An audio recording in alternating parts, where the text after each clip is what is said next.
அனைவருக்கும் வணக்கம். பிஜிடிஆர்பி தேர்வுக்காக நம்ம பார்த்துட்டு வரலாற்று பாடம் பார்த்துட்ருக்கோம். அதில் லாஸ்ட் கிளாஸில் என்ன பார்த்தோம் அப்படின்னா, சங்ககால மக்களின் பொருளாதார நிலை எப்படி இருந்ததுன்றதை பற்றி பார்த்தோம். அதாவது சங்ககால மக்களின் ஆட்சி முறை எப்படி இருந்தது பற்றி பார்த்தோம். சமூக நிலை எப்படி இருந்தது பார்த்தோம். சங்க காலத்தில் கற்றறிந்த கல்வியில் தேர்ச்சி பெற்ற பெண்கள் யாரெல்லாம் அப்படின்னு பார்த்தோம். அடுத்து சங்ககால மக்களின் பொருளாதாரத்தை பற்றி பார்த்தோம். அந்த பொருளாதாரத்தை பற்றி பார்த்துட்டு இருக்கும்போது அதில் முக்கியமாக என்னென்ன மாதிரியான வணிக முறை இருந்தது, அந்த மாதிரி துறையில் அவங்க முன்னேறி இருந்தாங்க. விவசாயத்துக்கு அடுத்தபடியாக நெசவு தொழில் ரொம்ப இம்பார்ட்டண்ட்டாக இருந்தது. அதுன்றதை பற்றி விளக்கமாக பார்த்தோம். அடுத்து எந்த மாதிரியான கடைகள், எந்த மாதிரி அளவைகள் எல்லாம் இருந்தால் அவங்க பயன்படுத்தினாங்க அப்படின்றத பற்றி பார்த்தோம். அதை தொடர்ந்து நம்ம இப்போ பார்க்க போகிறது என்ன, தென்னிந்தியாவில் ரோமானியர் தொழிற்கூடம் இருந்த பகுதி என்ன அப்படின்றது லாஸ்ட் கிளாஸில் பார்த்தோம். அரிக்கமேடு. சங்க காலத்தில் கப்பல் கட்டும் இடமாக செயல்படுது நம்ம தமிழ்நாடு அப்படின்றத பற்றி பார்த்தோம். சங்க காலத்தில் அதாவது பருத்தி நெசவில் முக்கியத்துவம் வாய்ந்த இடமாக எது இருந்தது அப்படின்னு பார்த்தோம்னா உறையூர் தான் சங்க காலத்தில் பருத்தி நெசவில் முக்கிய நகரமாக இருந்தது. சங்ககால அதாவது சங்ககால பாண்டியர்கள் நாணயச்சாலை இருந்த இடம் எது அப்படின்னு பார்த்தோம்னா கொர்க்கை இருந்ததை பற்றி பார்த்தோம். அதை தொடர்ந்து இப்போ நம்ம என்ன பார்க்கலாம் அப்படின்னா, கிழக்கிந்திய தீவுகள் எவ்வாறு அழைக்கப்பட்டது அப்படின்னு பார்த்தோம்னா சாவக நாடு என்று அழைக்கப்பட்டது. சங்க காலத்தில் அயல் நாட்டவர் அதிக பேர் நிறைய குடியிருந்த பகுதிகள் எது அப்படின்னு பார்த்தோம்னா, நிறைய பேர் இருந்த பகுதி என்ன அப்படின்னு பார்த்தோம்னா காவிரி பூம்பட்டினம். சங்ககால நெடுஞ்சாலைகள் எப்படி அழைத்தனர், அதாவது ரோட்வே, அதாவது நெடுஞ்சாலைகள் எவ்வாறு அழைக்கப்பட்டது அப்படின்னு பார்த்தோம்னா பெருவழி என்று அழைக்கப்பட்டது. சங்க காலத்தில் முதன்மை துறைமுகங்கள் எதெல்லாம் இருந்தது, முதன்மை துறைமுகங்கள் எந்தெந்த பகுதியெல்லாம் எந்தெந்த துறைமுகங்கள்லாம் இருந்தது அப்படின்னு பார்த்தோம்னா முசிறி, கொர்க்கை, கொல்லத்துறை, எயிர்பட்டினம், தொண்டி ஆகியன முதன்மை துறைமுகங்களாக சங்க காலத்தில் இருந்தன. சங்ககால ஆசிரியர்கள் எவ்வாறு அழைக்கப்பட்டனர் அப்படின்னா கணக்காயர்கள் என்று அழைக்கப்பட்டனர். சங்ககால ஆசிரியர்கள் கணக்காயர்கள் என்று அழைக்கப்பட்டனர். ஓகேங்களா. அடுத்து சிவனால் ஆடப்பட்ட நடனம் எவ்வாறு அழைக்கப்பட்டது அப்படின்னா தொடுகட்டி நடனம் என்று அழைக்கப்பட்டது. சங்க காலத்தில் சிவனால் ஆடப்பட்ட நடனம் எது அப்படின்னு கொஸ்டின் கேட்டாங்கன்னா நீங்கள் தொடுகட்டி நடனம் என்று நோட் பண்ணி வச்சுங்க. கலிங்கம் என்பது எதனை குறித்தது அப்படின்னு பார்த்தோம்னா சங்ககால பொருளாதார நிலையை நம்ம பார்த்துட்டு இருக்கோம். அந்த பொருளாதார நிலையில் சங்க காலத்தில் கலிங்கம் என்பது மெல்லிய ஆடையை பற்றி குறித்தது. அடுத்து பெரிபுலஸ் என்பது அதாவது தமிழகத்திற்கும் எகிப்திற்கும் வாணிபம் எப்படி இருந்தது அப்படின்றத பற்றி குறிப்பிட்டது. அதை தொடர்ந்து என்ன நம்ம பார்க்க போகிறோம் அப்படின்னு பார்த்தோம்னா சேஸ் என்பவர் தன்னோட கருத்தை முன்வைக்கிறாரு. சேஸோட கருத்து என்ன அப்படின்னு பார்த்தோம்னா தமிழகம் சுமேரியர் அவர்களுடைய வாணிகம் எப்படி இருந்தது அப்படின்றத சேஸ் என்பவர் தன்னுடைய நூலில் விளக்கமாக குறிப்பிடுறாரு. அது மட்டும் இல்லாமல் தாலமே தன்னுடைய பூகோள நூலில் தமிழகத்திற்கும் கிரேக்கர், ரோமானியர், யூதர் ஆகியோருடைய வாணிக உறவு எப்படி இருந்தது அப்படின்றது தன்னுடைய நூலில் இவர் சிறப்பாக விளக்கம் அளிக்கிறாரு. யார், தாலமி என்பவர். அவரோட நூலோட பேர் இது பூகோள நூல். அதில் என்ன சொல்கிறாருன்னா தமிழகத்திற்கும் கிரேக்கர்களுக்கும் வாணிக உறவு எப்படி இருந்தது, தமிழகத்திற்கும் ரோமானியர்களுக்கும் வாணிக உறவு எப்படி இருந்தது, தமிழர்களுக்கும் யூதர்களுக்குமான வாணிக உறவு எப்படி இருந்தது அப்படின்றது தன்னுடைய பூகோள நூலில் தாலமி விளக்கமாக சொல்கிறாரு. அவரை தொடர்ந்து நம்ம பார்க்க போகிற ஆள் யார் அப்படின்னு பார்த்தோம்னா ஸ்ட்ராபோ. இவர் பாண்டிய நாட்டு நல்லெண்ணெய் குழு ரோம் அகஸ்டஸ் அவைக்கு பரிசு பொருளுடன் சென்றது என்று தன்னுடைய நூலில் குறிப்பிடுறாரு. அதாவது ஸ்ட்ராபோ என்ற வரலாற்று அறிஞர் தன்னுடைய நூல் என்ன சொல்கிறார் அப்படின்னா பாண்டிய நாட்டை சேர்ந்த நல்லெண்ணெய் குழு ரோம் நாட்டை சேர்ந்த அகஸ்டஸ் என்ற மன்னனோட அரசவைக்கு பரிசு பொருட்களுடன் சென்றது என்று தகவலை அவர் தன்னுடைய நூலில் குறிப்பிடுகிறார். ஓகேங்களா. இதெல்லாம் சங்க காலத்தில் தமிழ்நாடு எந்தெந்த அயல் நாடுகளோட வாணிப உறவு கொண்டிருந்தது அப்படின்றத பற்றி தான் நம்ம பார்த்துட்ருக்கோம். இந்த வாணிப உறவு சங்ககால பொருளாதாரத்தை எந்த உயரத்துக்கு கொண்டு சென்றது அப்படின்றத தான் இப்போ நம்ம பார்த்துட்ருக்கோம். அதன்படி ஸ்ட்ராபோ தன்னுடைய நூலில் பாண்டிய நாட்டு நல்லெண்ணெய் குழு ரோம் நாட்டோட அகஸ்டஸ் அவைக்கு பரிசு பொருட்களும் சென்றது அப்படின்றத நோட் பண்ணி வச்சுருக்காரு. அது மட்டும் இல்லாமல்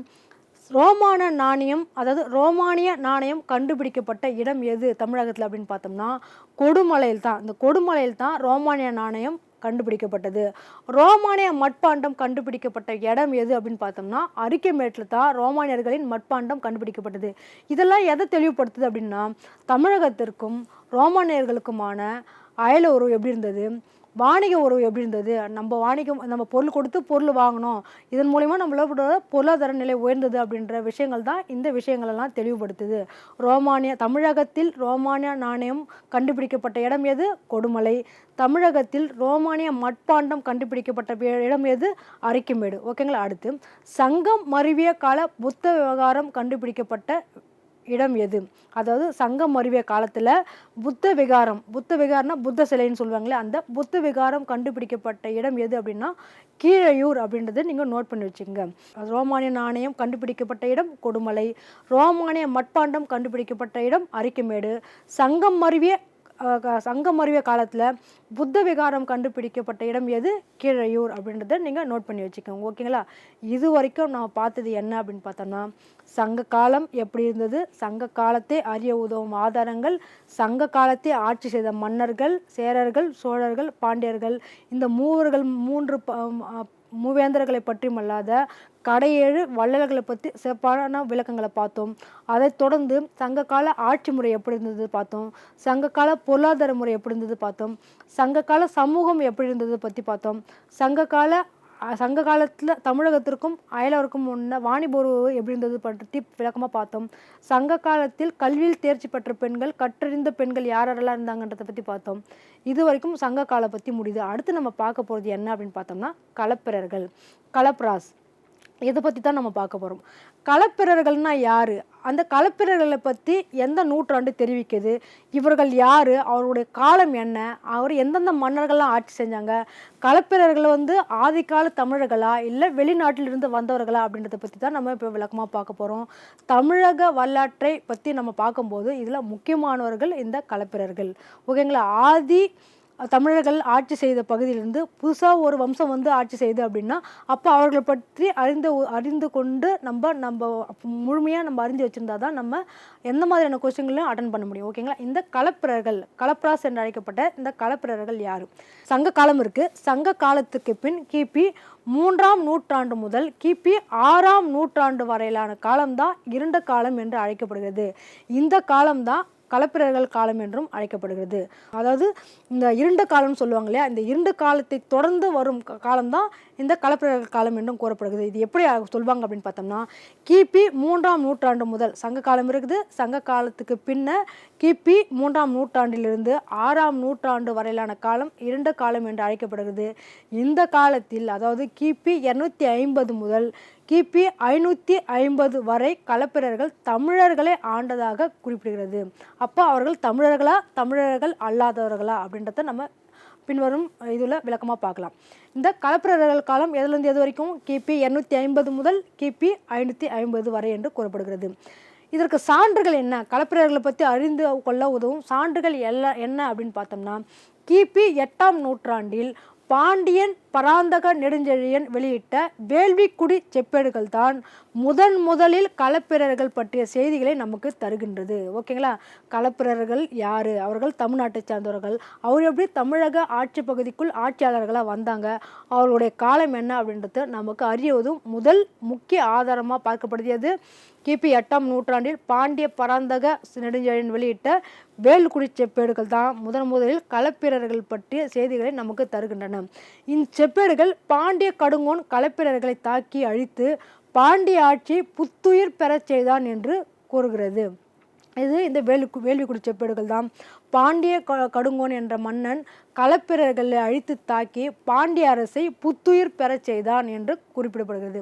அதே போல 1ஆம் பரமேஸ்வரவர்மன் வெளியிட்ட கூரம் செப்பேடுகள் தான் களப்பிரர்களை வென்று பல்லவ மரபு தோற்றுவிக்கப்பட்ட செய்தியையும் குறிப்பிடுகிறது. ஓகேங்களா? இதெல்லாம் ரொம்ப இம்பார்ட்டன்ட். இந்த வேள்விக்குடி செப்பேடுகள், கூரம் செப்பேடுகள்லாம் எதை விளக்கமாக நமக்கு தருதுன்ற கொஸ்டின் கேட்பாங்க. இந்த கூரம் செப்பேடுகள் எதை நமக்கு விளக்கமாக தருது? 1ஆம் பரமேஸ்வரவர்மன் வெளியிட்ட கூரம் செப்பேடுகள் களப்பிரர்களை வென்று பல்லவ மரபு தோற்றுவிக்கப்பட்ட செய்தியை நமக்கு தருகிறது. ஓகேங்களா? அது மட்டும் இல்லாமல் சோழ நாட்டை பல்லவ மன்னன் சிம்ம விஷ்ணு களப்பிரர்களிடமிருந்து மீட்டான் என்று வேலூர் பாளைய செப்பேடுகள் குறிப்பிடுகிறது. அதாவது வேலூர் பாளைய செப்பேடுகள் என்ன சொல்லுது? சோழ நாட்டை பல்லவ மன்னனான சிம்ம விஷ்ணு களப்பிரர்களிடமிருந்து மீட்டான். அப்போது சோழ நாடு யாரோட கையில் இருக்குது? களப்பிரர்களோட கையில் இருக்குது. அதை பல்லவ மன்னனான சிம்ம விஷ்ணு அந்த களப்பிரர்களிடமிருந்து சோழ நாட்டை மீட்டான் அப்படின்ற செய்தியை எந்த செப்பேடு நமக்கு குறிப்பிடுது? வேலூர் பாளையம் செப்பேடு குறிப்பிடுகிறது. வேள்விக்குடி செப்பேடு என்ன சொல்லுது? பாண்டிய கடுங்கோன் களப்பிரர்களை தாக்கி அழித்து பாண்டிய ஆட்சி புத்துயிர் பெறச் செய்தான் என்று குறிப்பிடுகிறது. கூரன் செப்பேடுகள் என்ன சொல்லுது? களப்பிரர்களை வென்று பல்லவ மரபு தோற்றுவிக்கப்பட்ட செய்தியை குறிப்பிடுகிறது.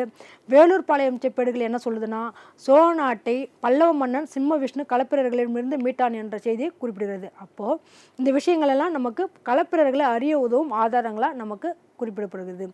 அடுத்து நம்ம பார்க்க போகிறது என்னென்னா, களப்பிரர்கள் என்பவர்கள் யார் அப்படின்ற விஷயங்களை பல வரலாற்று ஆசிரியர்கள் அவங்களுடைய கருத்தையும் அவர்களுக்கு தெரிந்த விஷயங்களும் சொல்லியிருப்பாங்க இல்லையா. அப்போது எந்தெந்த வரலாற்று ஆசிரியர்கள் களப்பிரர்கள் யார் என்ற விஷயங்களை நமக்கு சொல்கிறாங்க அப்படின்றத விளக்கமாக பார்க்கலாம். ஓகேங்களா. அதில் D.A. கோவிந்தநாத் ராவ் என்பவர் தன்னுடைய கருத்தை தெரிவிக்கிறாரு. அவர் என்ன சொல்ல வர்றாரு அப்படின்னு பார்த்தோம்னா, களப்பிரர்களை முத்தரையர்கள் என்று காஞ்சி வைகுந்த பெருமாள் கோயில் கல்வெட்டு ஆதாரமாக சொல்லுது அப்படின்னு சொல்கிறாரு. இவர் என்ன சொல்கிறாரு? D.A. கோவிந்தராவ் என்ன சொல்கிறாரு? களப்பிரர்களை முத்தரையர்கள் என்று சொல்கிறாங்க. இந்த களப்பிரர்கள் முத்தரையர்கள் என்றது அப்படின்ற விஷயம் எதில் தெரிவிக்கிறாங்க அப்படின்னா, காஞ்சிபுரத்தில் உள்ள வைகுந்த பெருமாள் கோயில் கல்வெட்டில் தான் ஆதாரமாக வைத்து இவர் இந்த தன்னோட கருத்தை தெரிவிக்கிறாரு. இந்த கல்வெட்டில் 2ஆம் நந்திவர்மன் முடிசூட்டு விழா நடைபெறுது. அந்த 2ஆம் நந்திவர்மன் முடிசூட்டு விழாவில் 2ஆம் பெரும்பிடுகு முத்தரையன் என்பவன் கலந்து கொண்ட செய்தி குறிப்பிடுகிறது. இந்த 2ஆம் பெரும்பிடுகு முத்தரையன் என்பவர் யார்? ஒரு களப்பிரர் அப்படின்ற விஷயம் இதில் தெரியுது. இந்த முத்தரையர்களே களப்பிரர்கள் என்று கோவிந்தராவ் அவர்கள்னு வாதமாக இருக்குது. இந்த முத்தரையன் என்பவன் களப்பிரர்கள் தான் முத்தரையன் என்று அழைக்கிச்சாங்க அப்படின்னு சொல்லிட்டு இந்த கோபிநாத் ராவ் என்பவர் தன்னுடைய வாதத்தை வைக்கிறாரு. இதைத் தொடர்ந்து ராகவ விஜய் ஐயங்கர் என்ன சொல்கிறாரு அப்படின்னு பார்த்தோம்னா, ராகவ விஜய் ஐயங்கர் களப்பிரர்கள் என்பவர்கள் தமிழகத்தை சார்ந்த தமிழர்களே களப்பிரர்கள் என்ற கருத்தை முன்வைக்கிறாரு. யார்? ராகவ விஜய் ஐயங்கர் என்பவர் களப்பிரர்களே தமிழர்கள் என்று குறிப்பிடுறாரு. கிருஷ்ணசாமி ஐயங்கார் என்ன சொல்கிறார் அப்படின்னு பார்த்தோம்னா, தஞ்சையில் வாழ்ந்த முத்தரையர்கள் தான் இந்த களப்பிரர்கள் என்று குறிப்பிட்டார்கள். தமிழர்களா இல்லை தமிழர்கள் அல்லாத வெளிநாட்டவர்களான்ற கருத்து தான் இப்போ பார்த்துட்ருக்கோம். அதில் இந்த கோவிந்தநாத் ராவர் என்ன சொல்கிறாரு? முத்தரையர்கள் என்று அழைக்கப்பட்ட முத்தரையன் தான் களப்பிரர் அப்படின்னு சொல்கிறாரு.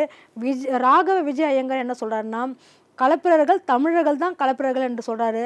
கிருஷ்ணசாமி ஐயங்கார் என்ன சொல்கிறாருன்னா, தஞ்சையில் வாழ்ந்த முத்தரையர்கள் தான் களப்பிரர்கள் என்று சொல்கிறாரு. அதைத் தொடர்ந்து P.T. சீனிவாஸ் ஐயங்கார் என்ன சொல்கிறாரு அப்படின்னு பார்த்தோம்னா, களப்பிரர்கள் தமிழ் குறுநில மன்னர்கள் தான் களப்பிரர்கள் அப்படின்னு சொல்கிறாரு. ஓகேங்களா. தமிழகத்தை ஆட்சி செய்த முக்கியமானவர்கள் இந்த களப்பிரர்கள். அவர்கள் எதன் வழி வந்தவர்கள்ன்றதை பற்றி இப்போ நம்ம பார்த்துட்ருக்கோம். அதே மாதிரி களப்பிரர்கள் பற்றி மறைமலை அடிகளார் தன்னுடைய கருத்தை முன்வைக்கிறாரு. களப்பிரர்கள் என்பவர்கள் கன்னட நாட்டினர் தான் களப்பிரர்கள் அப்படின்ற தன்னோட வாதத்தை இவர் முன்வைக்கிறாரு. அவரை தொடர்ந்து TV மகாலிங்கம் என்பவர் என்ன சொல்கிறாருன்னா, தொண்டை மண்டலத்தை சேர்ந்தவர்களே களப்பிரர்கள் என்று அவர் தன்னுடைய வாதத்தை முன்வைக்கிறாரு. இறுதியாக களப்பிரர்கள் என்பவர் கன்னட தேசத்தினர் என்று கருதப்படுகிறது. பொதுவான கருத்து, ஒவ்வொருத்தரும் ஒரு கருத்தை வெளியிடுறாங்க. அதில் பொதுவான கருத்து என்ன அப்படின்னு பார்த்தோம்னா, களப்பிரர்கள் என்பவர்கள் கன்னட தேசத்தை சேர்ந்தவர்கள் தான் களப்பிரர்கள் என்று பொதுவான கருத்தாக கூறப்படுகிறது. ஓகேங்களா. களப்பிரர்கள் கிபி 3ஆம் மற்றும் 4ஆம் நூற்றாண்டளவில் தொண்டை மண்டலத்தை முதல்ல கைப்பற்றாங்க. பின்னர் சோழ நாட்டை கைப்பற்றி கொள்கின்றனர். சோழ நாட்டை ஆட்சி செய்த களப்பிர மன்னர்களில் அச்சுத களப்பாளன் சிறந்த மன்னனாக கருதப்படுகின்றனர். அதாவது களப்பிரர்கள் ஆட்சியில் நிறைய மன்னர்கள் ஆட்சி செய்கிறாங்க. அதில் சோழ நாட்டை ஆட்சி செய்த களப்பிர மன்னர்களில் முக்கியமானவர்கள் யார்? அச்சுத களப்பாளன் என்ற மன்னன் தான் சிறந்த களப்பிரனா போற்றப்படுகிறான். களப்பிரர் காலத்தில் எழுதப்பட்ட முதல் நூலாக கருதப்படுவது எது அப்படின்னு பார்த்தோம்னா, களப்பிரர் காலத்தில் எழுதப்பட்ட நூல் சிலப்பதிகாரம் என்று கூறப்படுகிறது. களப்பிரர்களின் மொழி என்ன அப்படின்னு பார்த்தோம்னா, பிராகிருத மொழி தான் களப்பிரர்களோட முக்கிய மொழியாக பார்க்கப்படுது. களப்பிரர்களின் சமயம் எது அப்படின்னு பார்த்தோம்னா, சமண சமயம் தான் களப்பிரர்களின் மொழி. ஓகேங்களா. மதுரையில் கிபி 470 வச்சிராநந்தி என்ற களப்பிர மன்னன் தமிழ் சங்கம் ஒன்றை நிறுவியதாக கூறப்படுகிறது. இது திராவிட சங்கம் என்று அழைக்கப்பட்டது. இது மதுரையில் கிபி 470 வாக்கில் வச்சிராநந்தி என்ற களப்பிர மன்னன் தமிழ் சங்கம் ஒன்றை நிறுவியதாக கூறப்படுகிறது.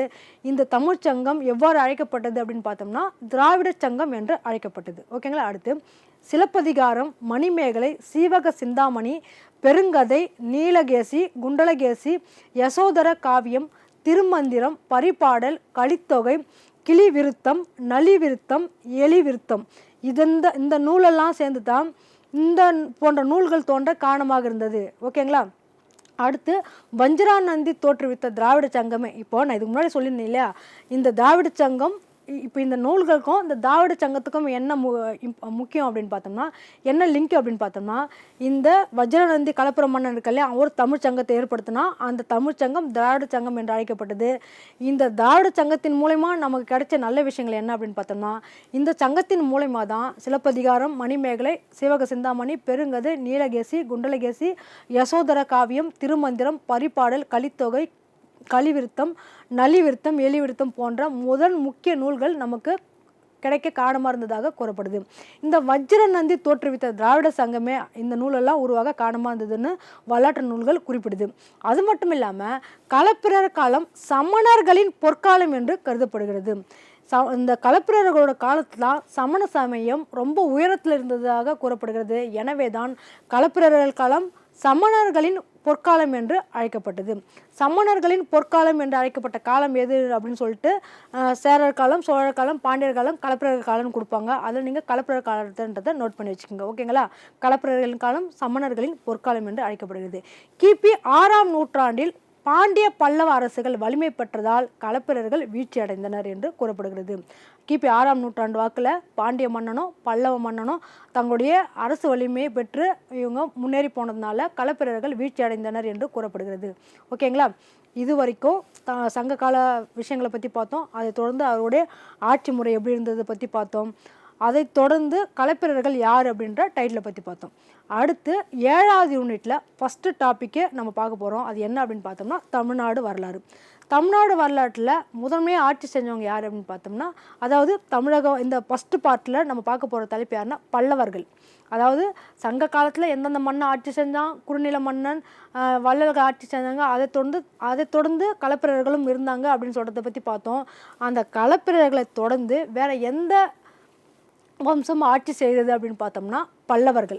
இப்போ நம்ம பார்க்க போகிறது பல்லவர்கள். அதாவது 7வது யூனிட்டில் ஒரு டாப்பிக்கான பல்லவர்களை பற்றி தான் இப்போ நம்ம பார்க்க போகிறோம். ஓகேங்களா? இந்த பல்லவர்களோட முன்னுரை பற்றி என்ன அப்படின்னு பார்த்தோம்னா, பல்லவர்களின் தலைநகரம் எது அப்படின்றத பற்றி பார்க்க போகிறோம்.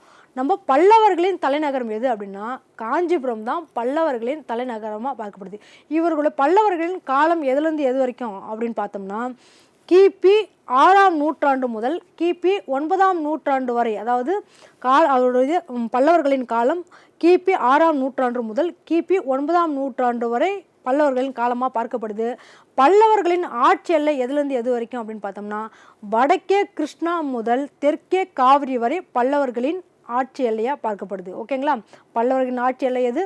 வடக்கே கிருஷ்ணா முதல் தெற்கே காவிரி வரை பல்லவர்களின் ஆட்சி எல்லையாக பார்க்கப்படுது. இந்த பல்லவர்களின் ஆட்சி பகுதியின் பெயர்கள் வெவ்வேறு. பல்லவ நாடுன்னு சொல்லியாச்சு, பல்லவர்கள்னு சொல்லியாச்சு. இந்த பல்லவ நாடு பல்லவர்களை வேறு எந்தெந்த அவரோட ஆட்சி செய்த பகுதியில் வேறு எப்படியெல்லாம் அழைச்சாங்க அப்படின்னு பார்த்தோம்னா, பல்லவ நாடு தொண்டை மண்டலம் என்று அழைச்சாங்க, அருவா நாடு என்று அழைச்சாங்க, அருவா தலை நாடு என்றும் அழைச்சாங்க, அருவா வடதலை நாடு என்றும் அழைச்சாங்க. ஓகேங்களா? இது பல்லவர்களோட ஆட்சி பகுதியின் வேறு பெயர்கள் என்ன? தொண்டை மண்டலம், அருவா நாடு, அருவா தலை நாடு, அருவா வடதலை நாடு என்று அழைச்சாங்க. ஓகேங்களா? அடுத்து பல்லவர்கள் தோற்றம் குறித்து பல்வேறு வரலாற்று ஆசிரியர்களால் குறிப்பிடப்படும் கருத்துக்கள் என்ன அப்படின்றத பற்றி இப்போ நம்ம பார்க்க போகிறோம். அதாவது பல்லவர்கள் என்பவர்கள் யார்? இப்போ நம்ம சொன்னோம் இல்லையா, களப்பிரர்கள் வந்து ஆதிக்குடி தமிழர்களா இல்லை வெளியிலிருந்து வந்தவங்களான்றதை பற்றி விளக்கமாக தன்னுடைய அவங்கவுங்க கருத்துக்கள் வெளியிட்டாங்க அப்படின்னு சொன்னோம் இல்லையா. அதன்படி பல்லவர்கள் என்பவர்கள் யார்? பல்லவர்கள் வந்து ஆதி தமிழர்களா இல்லை வெளியிலிருந்து வந்தவங்களா அப்படின்றத கருத்து தான் இப்போ பார்க்க போகிறோம். அதன்படி பல வரலாற்று ஆசிரியர்கள் தங்களுடைய கருத்தை வெளியிடுறாங்க. அதன்படி பல்லவர்கள் தோற்றம் குறித்த கருத்துக்கள் என்ன அப்படின்னு பார்த்தோம்னா, கேபி ஜெய்சுவால் என்பவர் தன்னுடைய கருத்தை முன்வைக்கிறாரு. என்ன அப்படின்னு பார்த்தோம்னா, கேபி ஜெய்சுவால் என்பவர் பல்லவர்கள் வடநாட்டு பார்ப்பனர்கள் என்று இவர் தன்னுடைய கருத்தை முன்வைக்கிறாரு. கேபி ஜெய்சுவால் என்ன சொல்றாரு? பல்லவர்கள் என்பவர்கள் வடநாட்டு பார்ப்பனர்கள் என்று குறிப்பிடுகிறார். டிவி மகாலிங்கம் என்ன சொல்றாரு அப்படின்னு பார்த்தோம்னா, பல்லவர்கள் என்பவர்கள் வடநாட்டு பரத்வாஜ் கோத்திர மரபினர் தான் இந்த பல்லவர்கள் என்று குறிப்பிடுகின்றனர். பல்லவர்கள் என்பவர்கள் வடநாட்டு பரத்வாஜ் கோத்திர மரபினர் என்று கூறுபவர் யார் அப்படின்னு கொஸ்டின் கேட்பாங்க. நீங்கள் டிவி மகாலிங்கம் என்பதை நீங்கள் நோட் பண்ணி வச்சுக்கோங்க. ஓகேங்களா? இந்த பல்லவ நாட்டை பற்றி பல்லவர்களை பற்றி அறிய உதவும் ஆதாரங்கள் என்ன அப்படின்னு பார்த்தோம்னா, வடநாட்டு வாகாட மன்னர்கள் பிராமண குலத்தை சேர்ந்தவர்கள். அவர்கள் சமஸ்கிருதம் வடமொழியை ஆதரித்தார்கள் என்றும் கூறப்படுகிறது. பல்லவர்களும் வடமொழியை ஆதரித்ததால் இந்த கருத்து நிலவியதாக கூறப்படுகிறது. ஓகேங்களா? சீனிவாச ஐயங்கார் மற்றும் சி ராஜநாயகம் தங்களுடைய கருத்தை என்ன சொல்றாங்க அப்படின்னு பார்த்தோம்னா, பல்லவர்கள் என்பவர்கள் இலங்கையை அடுத்த மணி பல்லவ தீவை சேர்ந்த நாகர் குலத்தவர் என்றும் சீனிவாச ஐயங்கார் மற்றும் சி ராஜநாயகம் என்பவர் தங்களுடைய கருத்தை முன்வைக்கிறாங்க. பல்லவர்கள் என்பவர்கள் இலங்கையை அடுத்த மணி பல்லவ தீவை சார்ந்ததால் இவர்கள் நாகர் குலத்தை சார்ந்தவர்கள் என்றும், மணி பல்லவ தீவை சார்ந்ததால் இவர் பல்லவர்கள் என்று அழைத்தனர் என்றும் கூறப்படுகிறது. இந்த கருத்தை முன்வைப்பவர்கள் யாரு? சீனிவாச ஐயங்கார் என்பவரும் சி ராஜநாயகம் என்பவரும். ஓகேங்களா? இந்த விஷயத்துக்கான ஆதாரம் என்ன அப்படின்னு பார்த்தோம்னா, இந்த பல்லவர்கள் இலங்கை சார்ந்தவர்கள் அப்படின்னு சொல்றாங்க, இவர்கள் நாகர் குலத்தை சார்ந்தவர்கள் சொல்றதுக்கான ஆதாரம் என்ன அப்படின்னு பார்த்தோம்னா, மணிமேகலை என்ற நூலில் சோழன் கிள்ளிவளவன் நாகர்குல இளவரசி பீலிவளையை திருமணம் செய்தார் என்று மணிமேகலை என்ற நூலில் குறிப்பிடுகிறது. இதை வச்சு தான் பல்லவர்கள் என்பவர்கள் நாகர்குலத்தை சார்ந்தவர்கள் என்றும் இலங்கை அடுத்த மணி பல்லவத்தீவை சார்ந்தவர்கள் என்றும் சீனிவாச ஐயங்காரும் ராஜநாயகமும் தங்களுடைய கருத்தை தெரிவிக்கிறாங்க. ஓகேங்களா? அடுத்து அந்த மணிமேகலை என்ற நூலில் சோழன் கிள்ளிவளவன் நாகர்குல இளவரசி திருமணம் செஞ்சார்னு சொன்னேன் இல்லையா, அவளுக்கு இளந்திரையன் என்ற மகன் பிறக்கிறான். தமிழ்நாடு வரும்போது கப்பல் உடைந்து தொண்டை கொடி சுற்றி கொண்டதாக கூறப்படுகிறது. அது தொண்டை மண்டலத்தில் கரை ஒதுங்கியதால் தொண்டை மண்டலம் என்றும், பல்லவர் இளந்திரையன் வழி வந்தவர் என்றும் கருத்து நிலவுகிறது. ஓகேங்க. அடுத்து பேராசிரியர் சத்யநாத ஐயர் தன்னுடைய கருத்தை முன்வைக்கிறாரு. என்ன அப்படின்னா, பல்லவர்கள் புலிந்தர் என்ற குறும்பர் எண்ணத்தை சார்ந்தவர்கள் தான் இந்த பல்லவர்கள் என்று பேராசிரியர் சத்யநாத ஐயர் தன்னுடைய கருத்தை முன்வைக்கிறாரு. இந்த எலியட் சிவல் என்பவர் என்ன சொல்றாரு அப்படின்னு பார்த்தோம்னா, பல்லவர்கள் குறும்பர்களே பல்லவர்கள் என்று தன்னுடைய கருத்தை முன்வைக்கிறாரு. இந்த எலியட் சிவல் கூறும் பல்லவர்கள் குறும்பர்களே என்று சொல்றாரு இல்லையா, அதுக்கான ஆதாரம் என்ன அப்படின்னு பார்த்தோம்னா, அசோகருடைய கல்வெட்டில் கூறப்படும் புலிந்தர் என்ற பாலிதர் என்ற சொல்லில் இருந்து தான் இந்த பாலிதர் என்ற சொல் திரிந்து பல்லவர்களாக மாறியது என்று அவர்கள் குறிப்பிடுவதாக கூறப்படுகிறது. அதாவது இந்த எலியட் சிவல் பல்லவர்கள் தான் குறும்பர்கள் சொல்றாரு இல்லையா, அதுக்கு என்ன ஆதாரம்னு பார்த்தோம்னா, பல்லவர் கல்வெட்டில் ஒரு விஷயம் சொல்லப்படுது. அது என்னன்னா, புலிந்தர் என்ற சொல் மருவி பாலிதர் என்றும், பாலிதர் என்ற சொல்லில் மருவிதான் பல்லவர்களாக மாறியதாக கிறந்த தமிழ் மொழியில் தொண்டையர் என்று மருவிருக்கலாம் என்று குறிப்பிடப்படுகிறது. ஓகேங்களா? அடுத்து எல் லிவிஸ் ரைஸ் மற்றும் விஎஸ் ஸ்மித் என்பவர் தங்களுடைய கருத்தை முன்வைக்கிறாங்க. அவங்க என்ன சொல்றாங்க அப்படின்னு பார்த்தோம்னா, எல் லிவிஸ் ரைஸ் மற்றும் விஎஸ் ஸ்மித் என்பவர்கள் பல்லவர்கள் வெளிநாட்டை சேர்ந்த பஹலவர்களே அப்படின்னு குறிப்பிடுறாங்க. அதாவது பஹலவர்கள் மருவிதான் பல்லவர்கள் ஆனாங்க, இந்த பஹலவர்கள் வெளிநாட்டை சார்ந்தவர்கள் என்று எல் லிவிஸ் ரைஸ் மற்றும் விஎஸ் ஸ்மித் தன்னுடைய கருத்தை தெரிவிக்கிறாங்க. ஓகேங்களா? இதற்கான ஆதாரம் என்ன? இவர் சொல்றாங்க இல்லையா, பஹலவர்கள் தான் பல்லவர்கள் அப்படின்னா, இந்த விஷயம் எதுலேருந்து ஆதாரமாக பெறப்படுது அப்படின்னு பார்த்தோம்னா, காஞ்சி வைகுந்த பெருமாள் ஆலயத்தில் உள்ள ஹிரண்யவர்மனுடைய கிரீடமும் பாரசீக பாக்ட்ரியா மன்னரின் கிரீடமும் ஒரே மாதிரியாக உள்ளது என்ற வாதத்தை இவங்க முன்வைக்கிறாங்க. அதாவது பஹலவர்கள் என்று அழைக்கப்பட்ட வெளிநாட்டை சேர்ந்தவர்கள் தான் பல்லவர்கள்னு சொல்றாங்க. அந்த பல்லவர்கள் எதை வச்சு இந்த விஷயத்தை சொல்றாங்க அப்படின்னு பார்த்தோம்னா, காஞ்சிபுரத்தில் உள்ள வைகுந்த பெருமாள் ஆலயத்தில் உள்ள ஹிரண்யவர்மனுடைய கிரீடமும் பாரசீக பாக்ட்ரியா மன்னரின் கிரீடமும் ஒன்றாக இருப்பதனால பல்லவர்கள் என்று அழைக்கப்பட்ட வெளிநாட்டவர்கள் தான் அப்படின்னு குறிப்பிடுறாங்க. ஓகேங்களா? அடுத்து டாக்டர் என் சுப்பிரமணியம் என்ன சொல்றாரு அப்படின்னு பார்த்தோம்னா, பல்லவர்கள் என்றவர்கள் வெளிநாட்டவரும் கிடையாது, வேற எந்த நாட்டும் சார்ந்தவங்க கிடையாது, பல்லவர்கள் என்றவங்க தமிழர்கள் தான் பல்லவர் அப்படின்னு என் சுப்பிரமணியம் தன்னோட கருத்தை வெளியிடுறாரு. இவரு தன்னுடைய கருத்தை பல்லவர்கள் என்பவர்கள் தமிழர்கள் தான் அப்படின்னு சொல்றாருன்னா, அதற்கு ஆதாரம்னு ஒன்று இருக்கு இல்லையா, அது என்ன ஆதாரம் அப்படின்னு பார்த்தோம்னா, சங்க இலக்கியமான அகநானூறு பெருமானாற்று படையில் கூறப்படும் திரையர் தொண்டையர் தான், அதாவது திரையர் தொண்டையர் என்ற இனவழியில் வந்தவர்கள் தான் இந்த பல்லவர்களாக இருக்கலாம் என்ற கருத்தும் நிலவுகிறது. புரியுதா உங்களுக்கு? அதாவது என் சுப்பிரமணியம் ஒரு கருத்து தெரிவிக்கிறாரு. என்ன சொல்றாரு அப்படின்னா, தமிழர்கள் தான் பல்லவர்கள். இதற்கான ஆதாரம் எப்படி நான் சொல்றேன் அப்படின்னா, சங்க இலக்கியமான அகநானூறு பெருமானாற்று படையில் கூறப்படும் திரையன் தொண்டையன், இந்த தொண்டையர் திரையன் மருவிதான் இந்த இனத்தவர்கள் தான் பல்லவர்களாக இருக்கலாம் என்று தன்னுடைய கருத்தை முன்வைக்கிறாரு. அதுக்கடுத்து KN Neelakanta Sastri, TC Sarkar, R Rajagopalan போன்றவர்கள் என்ன சொல்றாங்க அப்படின்னு பார்த்தோம்னா, பல்லவர்கள் ஆந்திராவை சேர்ந்த சாதவாகனர்களே பல்லவர்கள் என்று தன்னுடைய தங்களுடைய கருத்தை முன்வைக்கிறாங்க. யார் யார்? KA Nilakanta Sastri, TC Sircar, R Gopalan. இவர்கள் 3 பேரும் என்ன சொல்கிறாங்க? பல்லவர்கள் என்பவர்கள் ஆந்திராவை சார்ந்த சாதவாகனர்களே பல்லவர்கள் என்று சொல்கிறாங்க. இந்த கருத்தை அவங்க முன்வைக்கிறாங்க இல்லையா? இதுக்கான ஆதாரம் எதுலேருந்து எடுத்திருப்பாங்க அப்படின்னு பார்த்தோம்னா, சாதவாகனர்களின் கீழ் சிற்றரசர்களாக இருந்தவர்கள் தெற்கிலிருந்து இடம்பெயர்ந்திருக்கலாம் என்று காரணத்தை முன்வைத்து தான் இவங்க ஆந்திராவை சார்ந்த சாதாரணர்கள் தான் பல்லவர்கள் என்ற கருத்தை முன்வைக்கிறாங்க. ஏன் அப்படி சொல்கிறாங்க அப்படின்னு பார்த்தோம்னா, பட்டயம், கல்வெட்டு, மொழி தொடர்பு இது 3ம் ஒத்துள்ளதால் எல்லோரும் இக்கருத்தை ஏற்றுக்கொள்கிறார்கள் என்று கூறப்படுகிறது. ஓகேங்களா?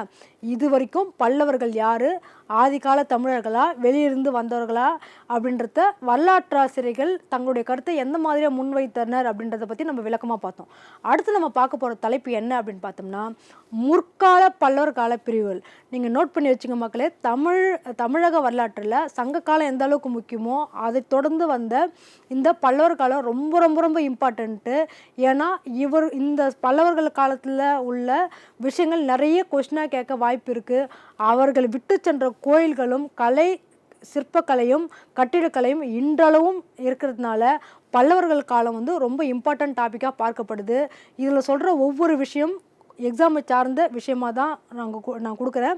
அதனால் நீங்கள் கவனமாக நீங்கள் நோட் பண்ணி வச்சுங்க. இப்போ அடுத்து நம்ம பார்க்க போகிற தலைப்பு என்ன அப்படின்னு பார்த்தோம்னா, முற்கால பல்லவர்கள் கால பிரிவுகள். இந்த முற்கால பல்லவர்கள் கால பிரிவை 3 வகையாக பிரிக்கிறாங்க. அந்த 3 வகை என்ன அப்படின்னு பார்த்தோம்னா, முதல் காலம், 2ஆம் காலம், 3ஆம் காலம்னு பிரிக்கிறாங்க. இந்த முற்கால பல்லவர்கள் காலம் 3 வகையாக பிரித்தாங்க இல்லையா? அதில் முதல் காலம் எதுலேருந்து எது வரைக்கும் அப்படின்னு பார்த்தோம்னா, பிராகிருத மொழியில் சாசனம் வெளியீடு. எந்த காலத்துலேருந்து எது வரைக்கும் அப்படின்னு பார்த்தோம்னா, அந்த பிராகிருத மொழியில் சாசனம் வெளியீடு.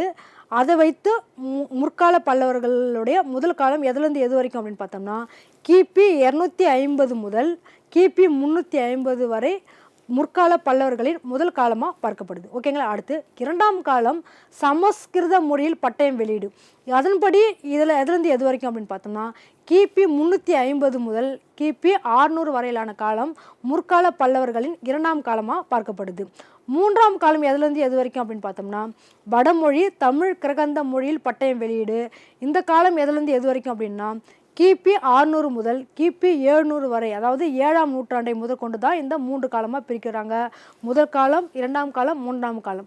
முதல் காலம் 250லிருந்து 350 வரைக்கும், 2ஆம் காலம் 350லிருந்து 600 வரைக்கும், 3ஆம் காலம் 600லிருந்து 700 வரைக்கும், அதாவது 7ஆம் நூற்றாண்டு. ஓகேங்களா?